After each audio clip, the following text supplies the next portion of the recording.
அருமை தமிழர்களே, சிவகுமாரின் அன்பான வணக்கங்கள். இந்த லேடீஸ் கிளப் அப்படின்னு சில அப்பார்ட்மெண்ட்ஸில் இருக்கிற பெண்கள்லாம் சேர்ந்து ஒரு கிளப்பு ஃபார்ம் பண்ணியிருப்பாங்க. உங்களுக்கு தெரியும், உங்கள் பகுதியில் கூட அது இருக்கலாம். அந்த மாதிரி ஒரு கிளப்பில் ஒரு சிறப்பு பேச்சாளர் ஒருத்தரை கூப்பிடுறாங்க. அவங்களும் ஒரு பெண் தான். அவங்க பேசுகிறப்ப சொல்கிறாங்க, நீங்கள் காலையில் எழுந்த உடனே செய்கிற முதல் வேலை என்ன அப்படின்னு கேட்குறாங்க.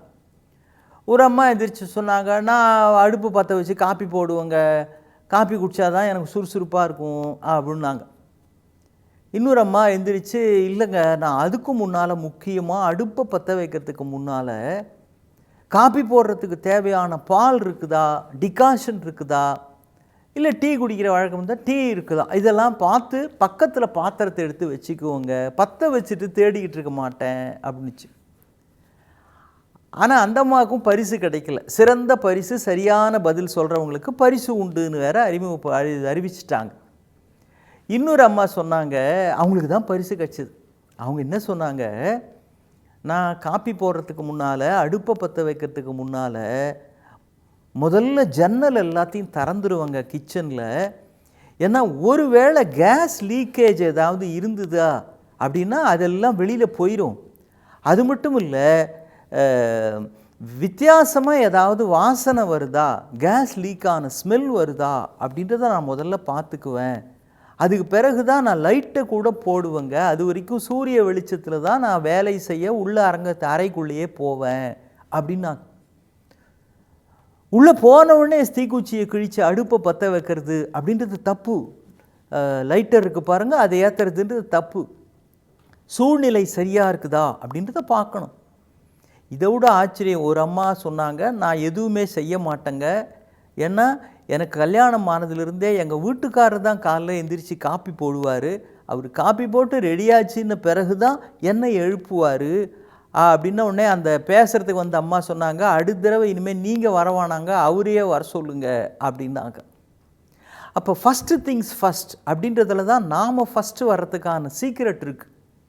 எதை முதல்ல செய்யணுமோ அதை முதல்ல செய்யணும். அதை செய்வது எப்படி அப்படின்னா, அந்த விஷயத்தை சிறப்பாக செய்யணுன்ற எண்ணம் இருக்கிறவளுக்கு தான் எதை முதலில் செய்ய வேண்டும்ன்றது தெரிய வரும்.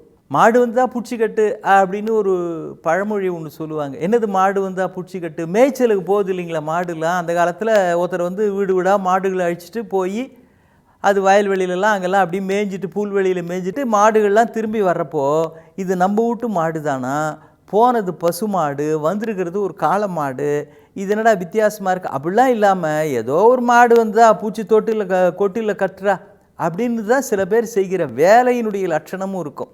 அதுக்கு தான் அந்த பழமொழி சொல்லுவாங்க.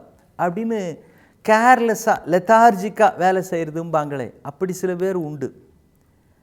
ஆனால் இப்படித்தான் இதைத்தான் செய்ய வேண்டும் என்கிற தெளிவு ஒரே ஒரு காரணத்தால் தான் பிறக்கும்.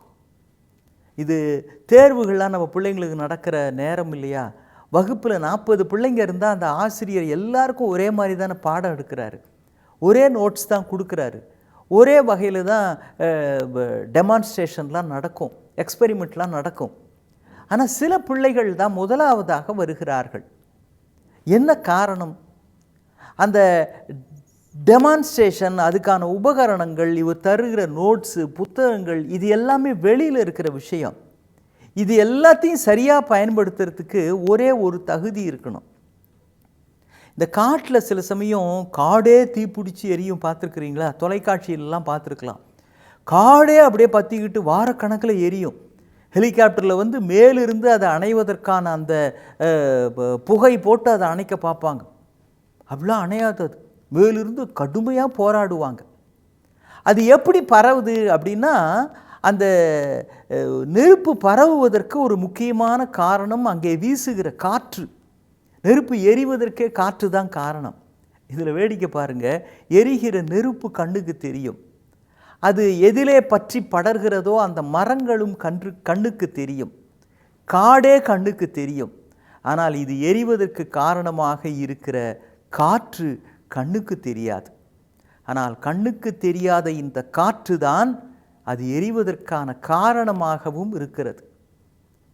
அதே மாதிரி தான் இந்த வெளியில் ஆசிரியர் நடத்துறது, அவர் தருகிற விளக்கங்கள், உபகரணங்கள், கருவிகள், புத்தகங்கள், நோட்ஸு எல்லாமே வெளியில் இருக்கிற விஷயங்கள்.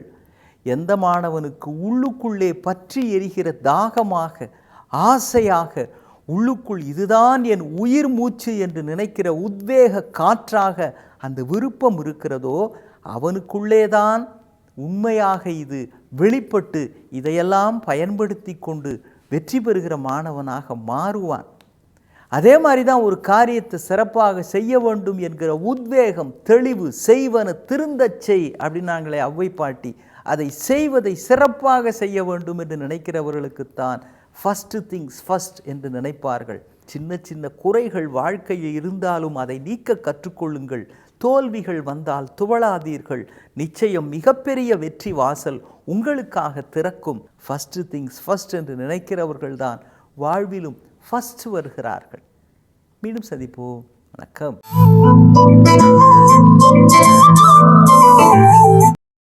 இன்னும் பல வீடியோக்களை காண சன்லைஃப் சேனலை சப்ஸ்கிரைப் பண்ணுங்க.